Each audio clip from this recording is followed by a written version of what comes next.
আমাকে বিয়ে করবি?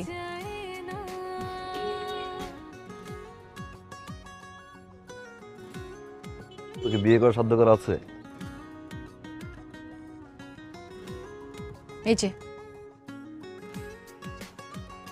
আমাদের ভালোবাসার দলিল, এতদিন পোস্ট অফিস আটকে ছিল।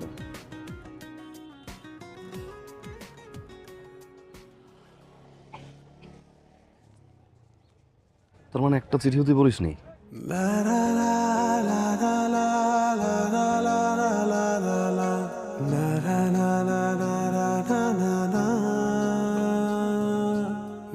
আমি শুধু তোকেই ভালোবাসি, ভালোবেসেছিলাম, ভালোবাসো। হয়েছে, আর প্রমাণ করতে হবে না। বাড়ি চল, মুনিয়া বিয়ে না করে বসে আছে।